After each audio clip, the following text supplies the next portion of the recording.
We are starting with chapter number 2 जिसमें risk and return है। Theory पढ़ना है पढ़ लो इसका, इसमें रिटर्न्स।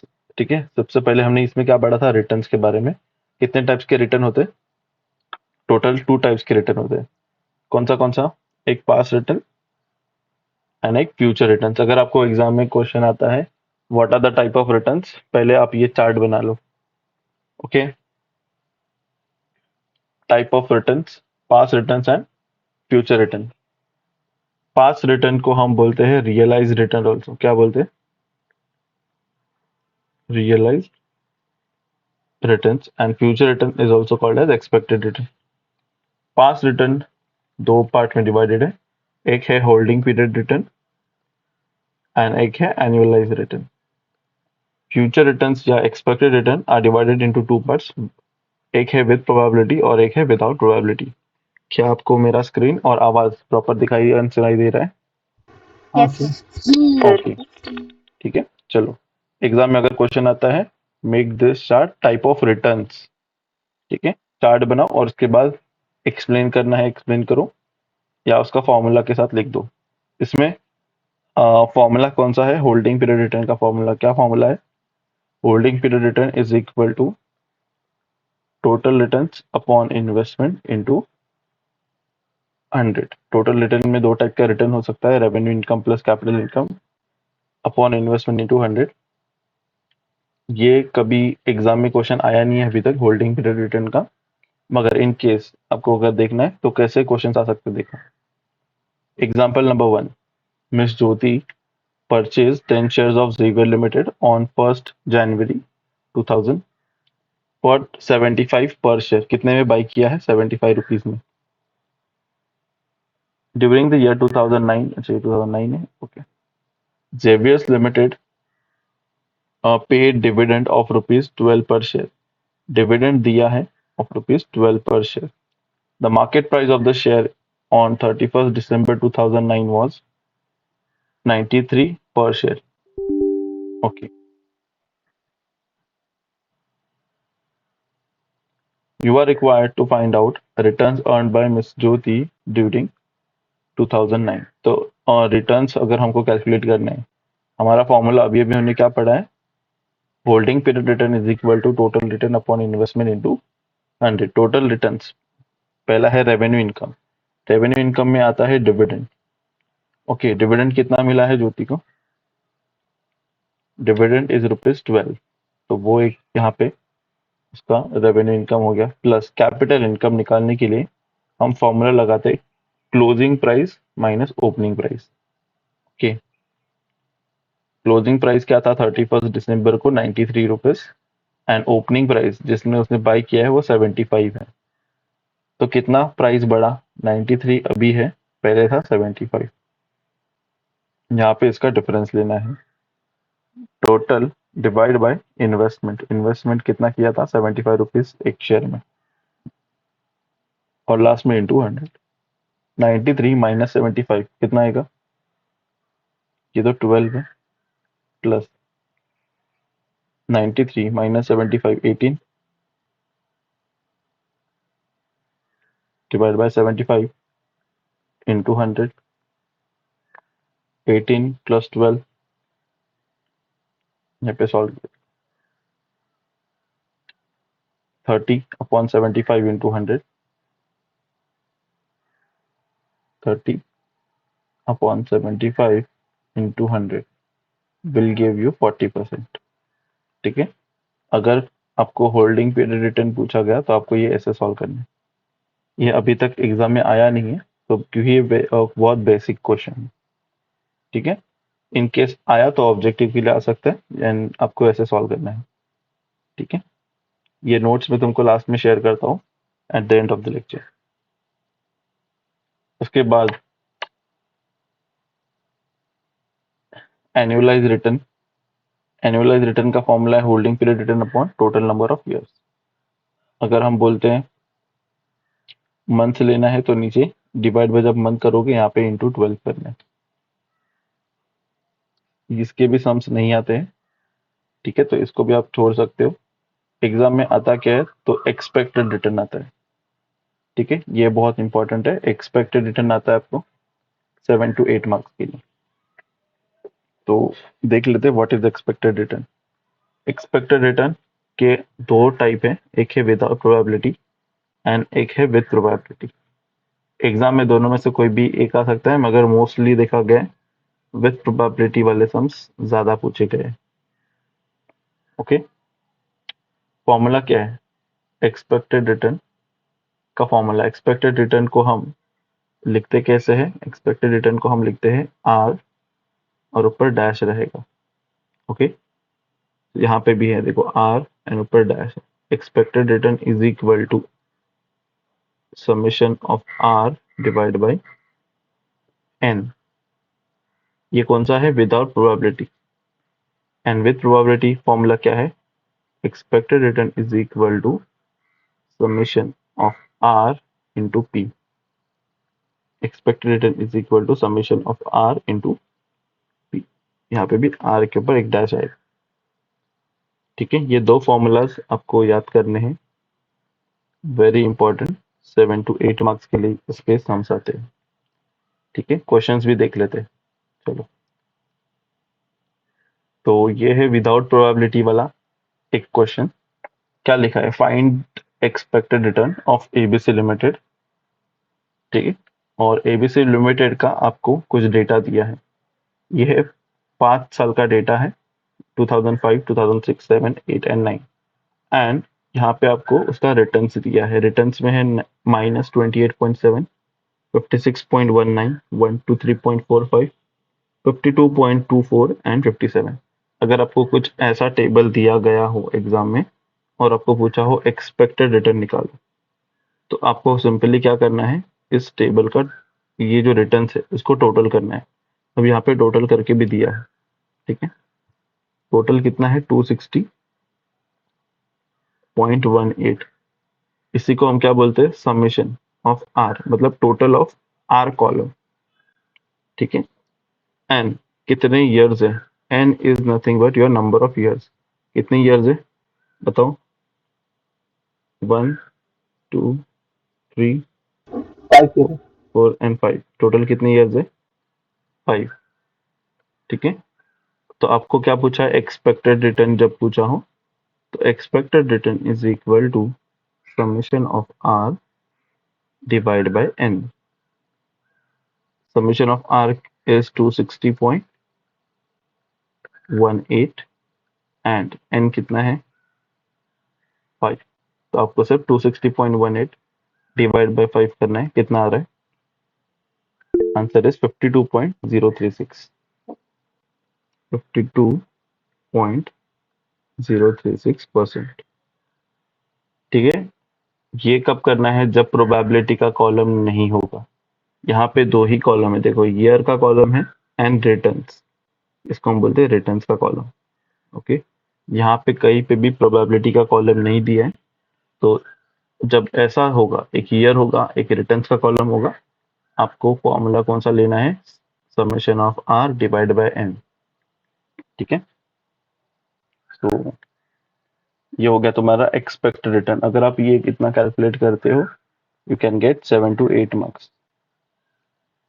ठीक है, आगे ये हो गया एक type, that is without probability. अब हमको देखना है एक्सपेक्टेड रिटर्न विद प्रोबेबिलिटी कैसा होता है। जनरली इसके क्वेश्चंस कुछ ज्यादा आते हैं एग्जाम में, तो वो हम देखते हैं कैसे है।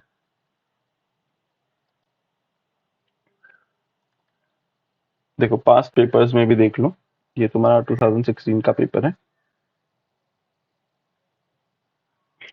यहाँ पे दिया देखो, given below are likely returns in case of shares of Soros Limited under various economic conditions। आपको इकोनॉमिक कंडीशन दिया है, प्रोबेबिलिटी का कॉलम दिया है, दिख रहा है? यहाँ पे एक कॉलम है प्रोबेबिलिटी और एक कॉलम है रिटर्न। जब भी ऐसा दिया हो प्रोबेबिलिटी एंड रिटर्न्स और नीचे बोला हो कैलकुलेट एक्सपेक्टेड रिटर्न, ठीक है, अगर आपको ऐसा बोला हो कैलकुलेट एक्सपेक्टेड रिटर्न, उस मतलब सिर्फ एक्सपेक्टेड रिटर्न नहीं है, उसके साथ साथ स्टैंडर्ड डेविएशन भी है। इस पे हम बाद में आते हैं, पहला हम फर्स्ट पार्ट कर लेते हैं। ठीक है, जो बहुत सिंपल है। आपको क्या करना है, ये कॉलम हो गया हमारा रिटर्न्स का, ये कॉलम है हमारा प्रोबेबिलिटी का। ठीक है, हमको इसके बाजू में ही एक और कॉलम बनाना है जहां पे हमको लिखना है आर मल्टीप्लाइड बाई पी। जब सोल्यूशन करोगे तो आपको ये तीनों कॉलम फिर से बनाने हैं। ठीक है, सोल्यूशन में आपको ये तीनों कॉलम बनाने हैं और लास्ट और एक कॉलम ऐड करना है लास्ट में, जो रहेगा r into p. R into p is nothing but 7 into 0.25। अब आप कैलकुलेटर लेके बैठे हो तो प्लीज कैलकुलेट करके मुझे आंसर बता दीजिए। 7 इंटू 0.25 कितना आ रहा है? 1.75। ओके, 1.75। एक सेकंड, तो मैं यहाँ पे लिख देता हूँ 1.75। नेक्स्ट है 10 इंटू 0.25 कितना आ रहा है? 2.5। 2.5। ओके, नेक्स्ट है 14 into 0.30। 4.2। 4.2। Okay, next 19 into 0.20। 3.8। 3.8। Okay, एक बार आपका ये हो गया, उसके बाद आपको सिंपली क्या करना है, इसका टोटल करना है। टोटल करो 1.75 प्लस 2.5 प्लस 4.2 प्लस 3.8 कितना है? 12.25। 12.25। ओके, तो this is your answer for expected return. हो गया, इतना ही आपको करना है एक्सपेक्टेड रिटर्न के लिए। ठीक है, हम इसको लिखते कैसे, आर और डैश लिखेंगे और इस रिटर्न का नाम क्या है, सॉरस, तो हम उसका सिर्फ इनिशियल लिखेंगे। ठीक है, इज इक्वल टू 12.25%, मतलब हमारा आधा काम हो गया। ठीक है, सिंपल है, समझाए आपको कैसे करना है? Yes sir. हाँ सर। ओके, ठीक है, तो दो टाइप के सम्स आ सकते हैं आपको, एक है विद प्रोबेबिलिटी और एक है विदाउट प्रोबेबिलिटी। विदाउट प्रोबेबिलिटी वाले सम्स में आपको प्रोबेबिलिटी का कॉलम नहीं दिया होगा, ईयर एंड रिटर्न्स यही दो कॉलम होंगे। आपको सिंपली इसका टोटल करना है, जितने नंबर ऑफ ईयर्स है वो लिखने हैं एंड टोटल को नंबर ऑफ ईयर से डिवाइड करना है। You will get your expected return without probability. And with probability होगा, बस आपको क्या करना है, ये तीनों column as it is repeat करने हैं और लास्ट में एक कॉलम ऐड करना है जिसमें आर और पी को मल्टीप्लाई करके आप लिखोगे और उसका लास्ट में टोटल करोगे। जो आंसर आएगा that will be your expected return as per with probability. ठीक है, नेक्स्ट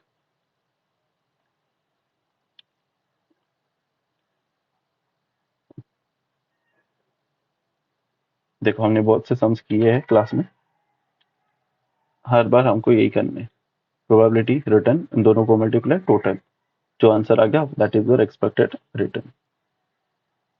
ओके, उसके बाद आता है मेजर्स ऑफ रिस्क।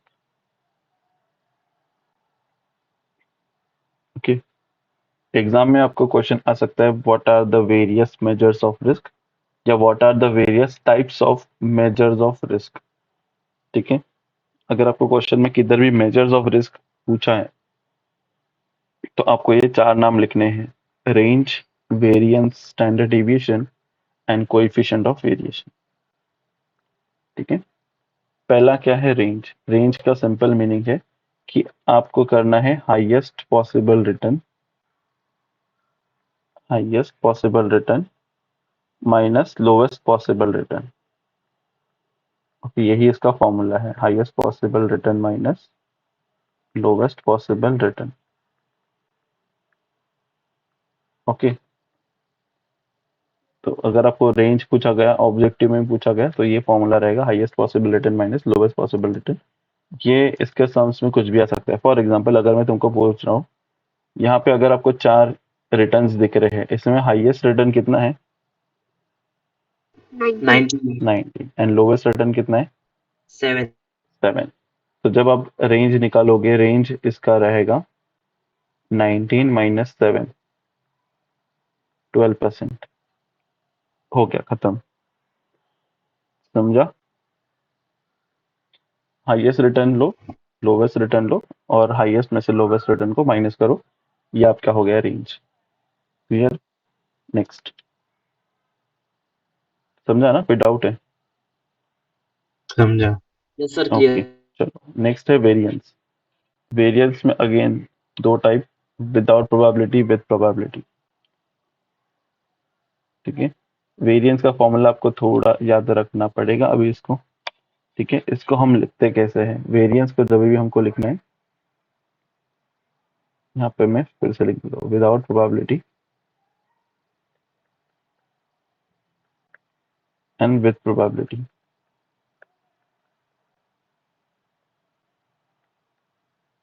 यहाँ पे प्रोबेबिलिटी नहीं है, यहाँ पे हम इसको लिखते हैं ऐसा, स्क्वायर। ठीक है, और जो भी स्टॉक या शेयर्स का नाम रहेगा, अगर फॉर एग्जांपल ए लिमिटेड है तो मैं यहाँ पे ए लिखूंगा, अगर बी लिमिटेड है तो मैं यहाँ पे बी लिखूंगा। ठीक है, तो अगर फॉर एग्जांपल अज्यूम करते हैं ए लिमिटेड, इसको हम बोलते हैं वेरिएंस। इसका फॉर्मूला है summation of are A that is returns minus are A bar. इस आर ए बार का मतलब क्या होता है? जब भी ऊपर डैश आता है इसका मतलब एक्सपेक्टेड रिटर्न है। और एक्सपेक्टेड रिटर्न कैसे निकालते हैं अभी जस्ट हमने पढ़ा। विद प्रोबेबिलिटी कैसे निकालना है एंड विदाउट प्रोबेबिलिटी कैसे निकालना है। ठीक है, आर ए में से आपको आर ए बार माइनस करना है, उसको स्क्वायर करना है एंड डिवाइड बाय एन करोगे। हमेशा याद रखो, जब भी सम होगा विदाउट प्रोबेबिलिटी, विदाउट, नीचे आएगा डिवाइड बाय एन। ओके, जब भी सम रहेगा विदाउट प्रोबेबिलिटी का, नीचे रहेगा डिवाइड बाय एन। एंड जब भी सम रहेगा विद प्रोबेबिलिटी तो ऑलमोस्ट सम सेम होता है, फॉर्मूला सेम होता है। डिनो ये तो पूरा सेम रहेगा, प्रोबेब variance is equal to, numerator same रहेगा as it is, R A minus are A bar the whole square. बस अब विद प्रोबेबिलिटी है तो डिवाइड बाय एन नहीं आएगा, यहाँ पे आएगा इनटू पी। समझा? दोनों में यही फर्क होगा हमेशा। ऊपर वाले सम में जब हमने एक्सपेक्टेड रिटर्न पढ़ा तभी भी फॉर्मूला में यही डिफरेंस है। देखो, जब भी प्रोबेबिलिटी है, सॉरी विदाउट प्रोबेबिलिटी है तो यहाँ पे डिवाइड बाय एन है, एंड जब भी प्रोबेबिलिटी नहीं है तो यहाँ पे क्या हो गया, डिवाइड बाय एन हट गया और क्या आ गया, into p. With probability is into p and without probability is divide by n. तो ये आपको हमेशा याद रखना है। चलो, सेम क्वेश्चन लेते हैं जिसका आप वेरिएंस निकालेंगे। वेरिएंस निकालेंगे तो ही हम स्टैंडर्ड डेविएशन निकाल पाएंगे। ठीक है, तो पहले हम सीख लेते हैं वेरिएंस निकालने के लिए। एंड इन केस अगर आपको ये थोड़ा फास्ट लग रहा है तो नो इशू, मैं ये वीडियो रिकॉर्ड कर रहा हूँ and I will upload it, तो आपको वो लिंक भी दे दूंगा जब अपलोड करूंगा। ठीक है, तो फिलहाल वीसी को देख लो। ईयर 2005, 6, 7, 8, 9 एंड ये रिटर्न्स दिया होगा तो आपको वेरिएंस निकालना है। वेरिएंस का फॉर्मूला क्या है एक बार यहीं पे लिख देता हूँ। Variance is equal to summation of R A minus, अच्छा अब आर ए नहीं, यहाँ पे एबीसी लिखा है, फॉर्म का नाम एबीसी है तो मैं लिखूंगा r a b c minus are a b c bar whole square divide by n. Divide by n क्यों किया? बिकॉज यहाँ पे कोई प्रोबेबिलिटी का कॉलम नहीं है। ठीक है, अब हमको फॉर्मूला में ये ऐसा कुछ चाहिए। हमारे पास ये वाला कॉलम है आर ए बी सी है, okay r a b c है। अब हमको क्या चाहिए, माइनस करना है इसमें से, आर ए बी सी में से माइनस करना है expected return of a b c. उसके लिए हमको एक्सपेक्टेड रिटर्न निकालना पड़ेगा, राइट? एक्सपेक्टेड रिटर्न का फॉर्मूला क्या है? Again summation expected return is equal to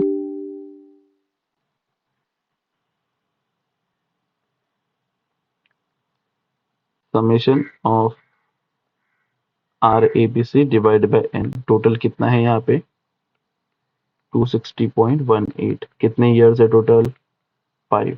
okay, तो हमारे पास आंसर है 52.04। ओके, 52.04। ठीक है, अब क्या करना है, सब में से 52.04 को माइनस करना है।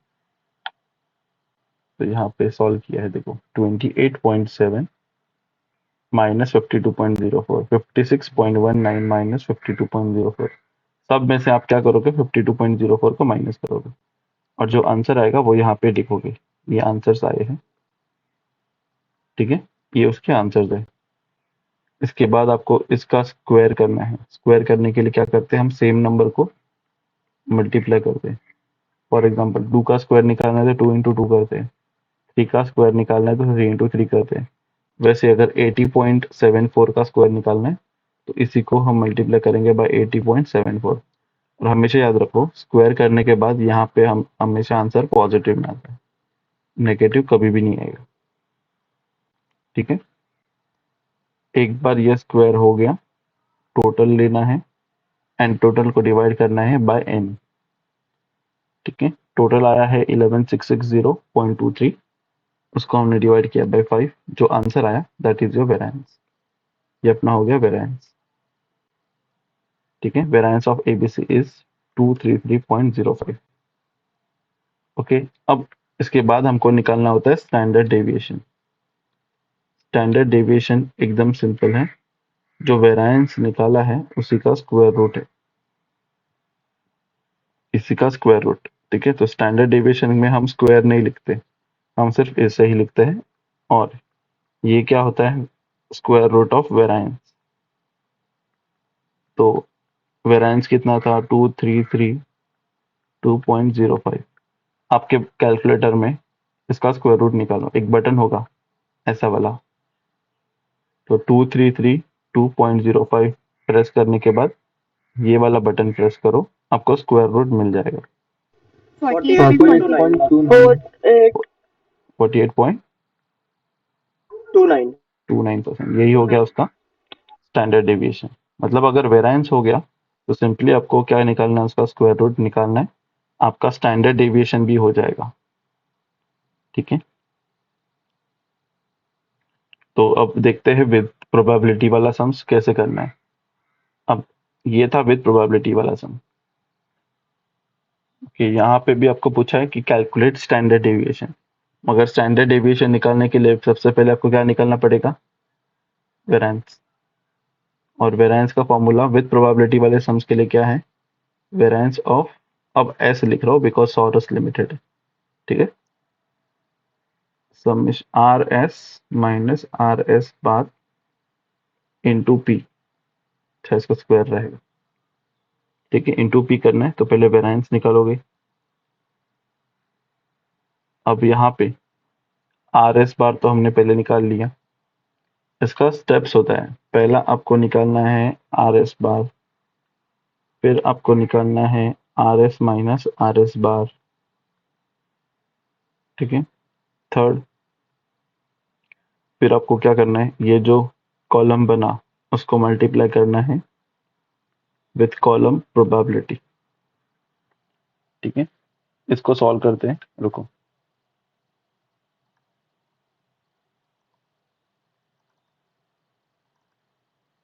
ब्लैंक नोट से यहाँ पे ध्यान दो,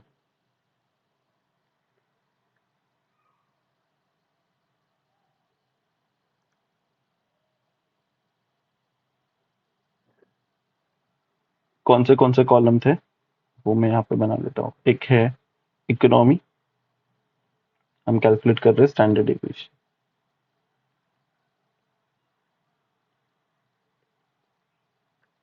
पहला कॉलम है इकोनॉमी, दूसरा कॉलम है प्रोबेबिलिटी, थर्ड कॉलम है रिटर्न्स है, रिटर्न्स मतलब आर एस। उसके बाद मैं कॉलम बनाने वाला हूँ R S minus R S bar, उसके बाद उसको मैं स्क्वायर कर लूंगा,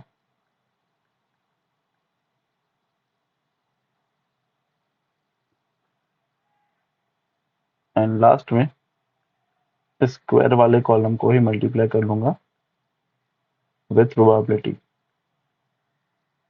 ठीक है, इतने कॉलम्स हमको बनाने।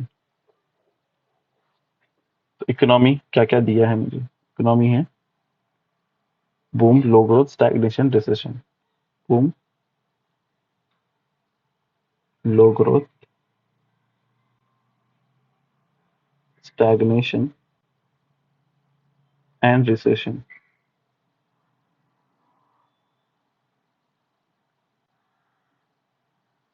ओके, प्रोबेबिलिटी क्या है? 0.25, 0.25, 0.25, 0.25, 0.30 and 0.20। Returns 7, 10, 14, 19। 7, 10, 14, 19। Okay, standard deviation के पहले हमने इसका एक्सपेक्टेड रिटर्न निकाल के रखा था, पता है? ये एक कॉलम बना के आर इंटू पी वाला कॉलम। तो अगर आपको इसी में बनाना है तो आप इधर भी बना सकते हैं। तो मैं इसको रिटर्न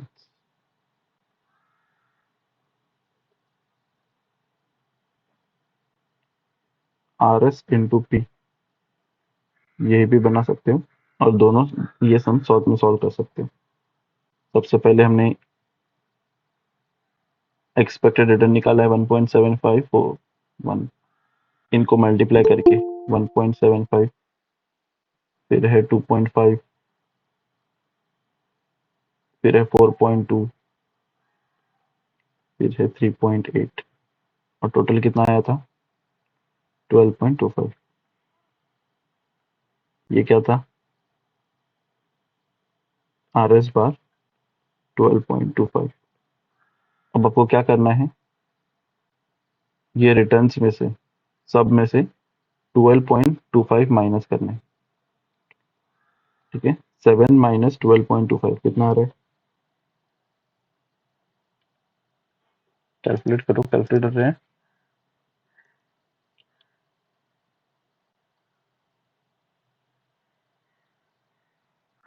7 minus 5. minus 5.25।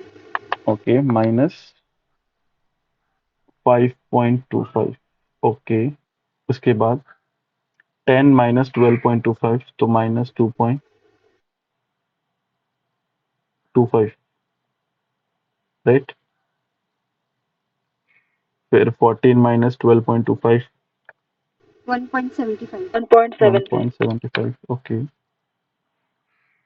उसके बाद 19 माइनस 12.25, 6.75। 6.75। अब क्या करना है? इन्हीं नंबर्स का स्क्वायर करना है। ठीक है, स्क्वायर करने के लिए आप क्या कर सकते हो? नंबर प्रेस करो कैलकुलेटर में 5.25 और इनटू इक्वल टू दबा दो, आपको स्क्वायर आ जाएगा। ठीक है, नेगेटिव लेने की जरूरत नहीं है स्क्वायर करते वक्त, बिकॉज नेगेटिव नंबर होने दो या पॉजिटिव नंबर होने दो, दोनों का आंसर सेम ही आता है। ठीक है, तो यहाँ पे कितना आया? 27.5625 ऐसा कुछ आ रहा है। Yes sir. ओके, अब क्या करो पता है? इसी नंबर को यूज करो, और देखो हम अपने को इंटू पी भी करना है, तो आगे कर दो, इस नंबर को कैलकुलेटर पे रहने दो, अब उसी को मल्टीप्लाई बाय प्रोबेबिलिटी कर दो, इंटू 0.25, इंटू 0.25 कितना आ रहा है? 6.89।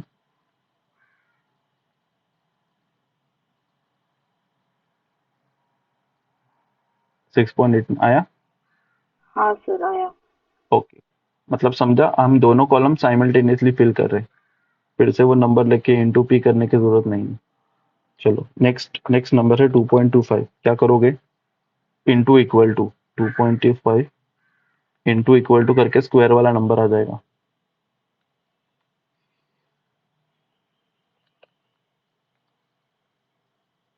कितना आया 2.25 into Five. Equal to 5.06. 5.0625। Okay, अब इसी को क्या करोगे इंटू 0.25, 1.265 है तो हम लिखते 27। ओके, नेक्स्ट है 1.75 का स्क्वायर 3.0625। 3.06. अब इसी को क्या करोगे इंटू 0.30, कितना आया 0.918 है तो 92 लिख दो। 1 के बाद 5 से ज्यादा होगा तो उसको +1 करना है। ठीक है, 9 1 के बाद 8 है ना, तो 8 5 से ज्यादा है, इसलिए 1 में 1 ऐड कर दो। 1 + 1 इज 2, 0.92। इसके बाद क्या है 6.75 का स्क्वायर कितना आ रहा है 45.5. 45.5625।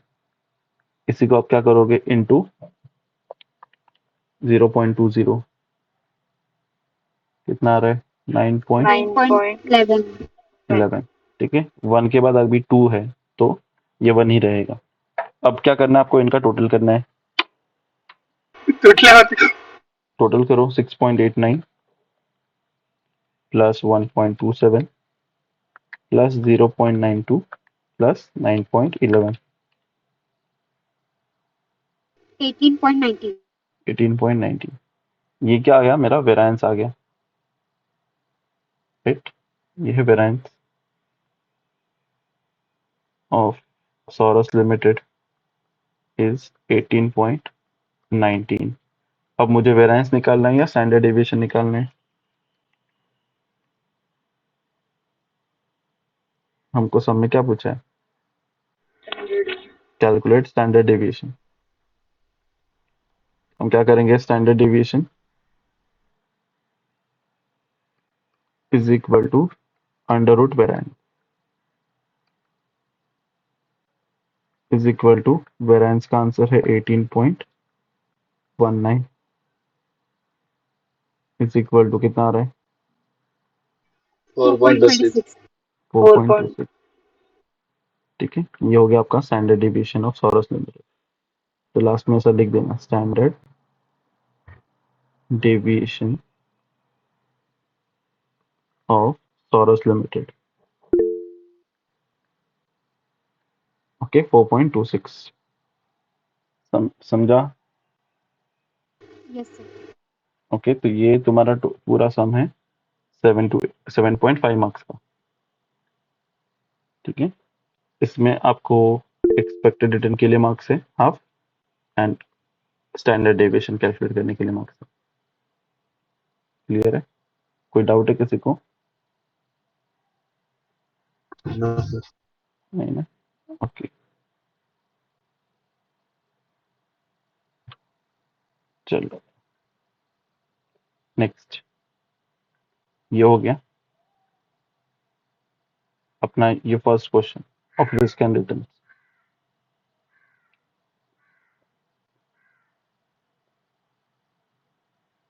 आगे बढ़ते हैं। स्टैंडर्ड डेविएशन के बाद आता है कोएफिशिएंट ऑफ वेरिएशन। इनकेस अगर कोएफिशिएंट ऑफ वेरिएशन पूछा तो इसमें आपको याद रखना है आपका चैप्टर का नाम। आपके चैप्टर का नाम क्या है? Risk and returns, right. तो रिस्क अपॉन रिटर्न्स, यही तुम्हारा फॉर्मूला रहेगा। रिस्क का मतलब होता है अभी जो हमने कैलकुलेट किया स्टैंडर्ड डेविएशन, एंड रिटर्न्स मतलब होता है एक्सपेक्टेड रिटर्न। ये उसका फॉर्मूला है। फॉर एग्जांपल अगर इसी सम में हमको पूछा होता कि calculate coefficient of variation, calculate coefficient of variation, coefficient of variation. ठीक है, तो यहाँ पे रिस्क मतलब तुम्हारा standard deviation. Risk and returns chapter है तो रिस्क ऊपर एंड रिटर्न्स में एक्सपेक्टेड रिटर्न नीचे। कितना है एक्सपेक्टेड रिटर्न 12.25, तो 12.25 से डिवाइड करो, आंसर कितना आ रहा है 4.26 डिवाइड बाय 12.25, 0.347 या 348। ठीक है, 0.348 ये आ गया तुम्हारा कोएफिशिएंट ऑफ वेरिएशन। क्लियर है? Yes, sir. Okay, next.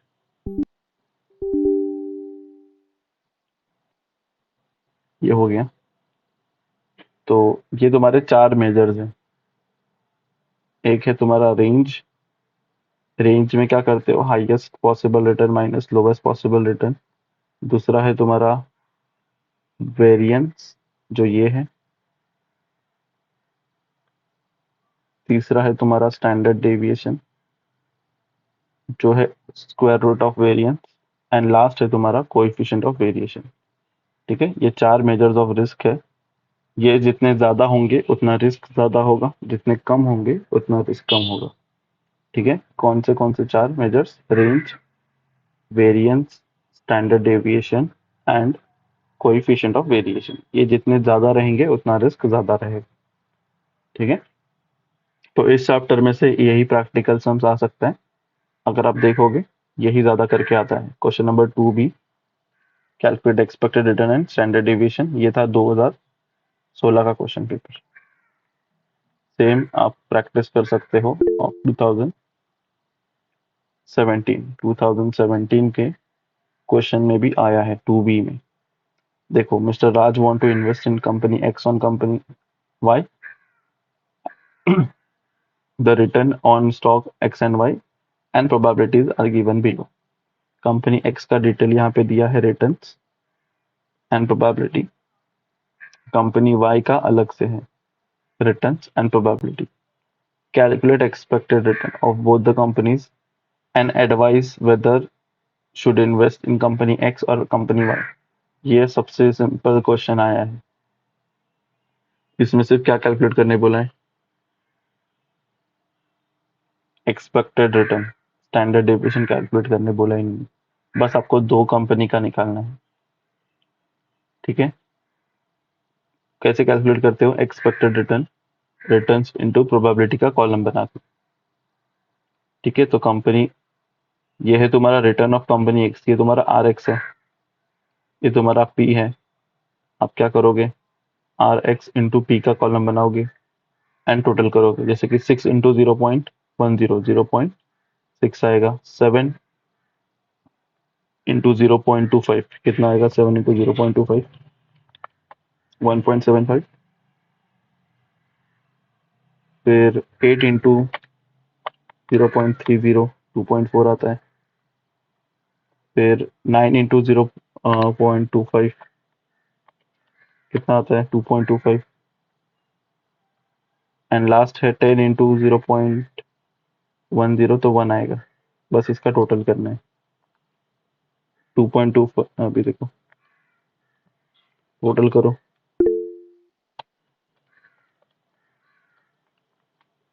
8 आता है टोटल। ये हो गया expected return of x. Same आपको वाई के साथ करना है। इनको मल्टीप्लाई करो, आर वाई इंटू पी का कॉलम बनाओ। मल्टीप्लाई करने पे जो आंसर आएगा वो लिखो, उसका टोटल करो। जो आंसर आएगा ये रहेगा तुम्हारा एक्सपेक्टेड रिटर्न ऑफ वाई। ठीक है, तो ये दो ही, इतना ही करना था इसमें। क्वेश्चन हमेशा पढ़ो कि क्या पूछा है। यहाँ पे स्टैंडर्ड डिवीजन कैलकुलेट करने के लिए मत जाओ। पूछा ही देखो क्या है, कैलकुलेट एक्सपेक्टेड रिटर्न। बस आपको 2 बार कैलकुलेट करना है, सिंपल है। कुछ डाउट है किसी को तो पूछ लो। नहीं। नहीं, ठीक है। चलो।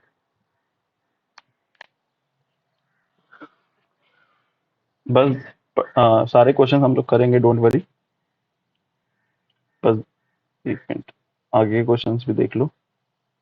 ये क्वेश्चन नंबर 2018 का है पेपर। यहाँ पे हाँ, कोई कुछ बोल रहा है, बोलो। सर जो आपने अभी बताया था हम्म, वो रिटर्न्स का, हम्म। तो उसमें जो कम रहेगा उसमें इन्वेस्ट करने का, ज्यादा रहेगा ज्यादा वो रिटर्न इन्वेस्ट ज्यादा रहेगा उधर इन्वेस्ट करने का। रिस्क कम होगा वहां पे इन्वेस्ट करने का। रिस्क कम होना चाहिए और रिटर्न ज्यादा होना चाहिए। ठीक है, अब ये है नेक्स्ट क्वेश्चन नंबर, यहाँ पे देखो दोनों पूछा है, calculate expected return and standard deviation. फिर आपको पूछा भी है कहाँ पे इन्वेस्ट करोगे, तो इन्वेस्ट कहाँ पे करोगे जहाँ पे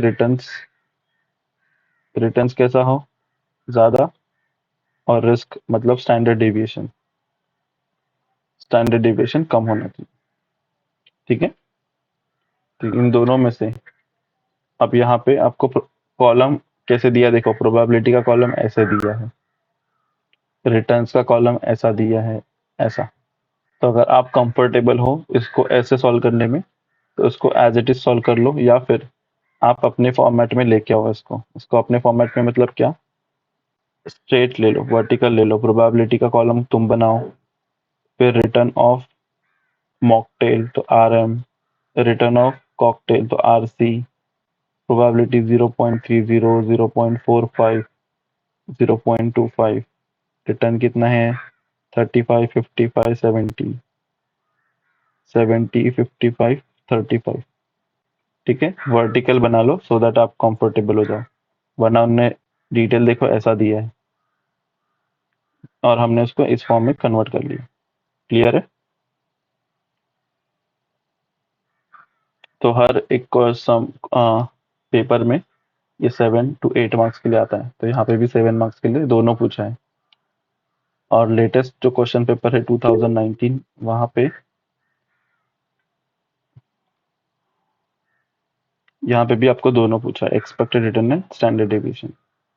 ठीक है, वहां पे भी 7 मार्क्स का ही। एंड अगेन रिटर्न देखो, यहाँ पे अगेन डेटा ऐसा दिया है, जब डेटा ऐसा दिया हो आप क्या करो, पहले उसको कन्वर्ट कर लो वर्टिकल फॉर्म में, ओके, और फिर सॉल्व करने जाओ। क्लियर है? कोई डाउट? चलो आगे बढ़ते हैं, जी सर। नेक्स्ट चैप्टर पे जाते हैं।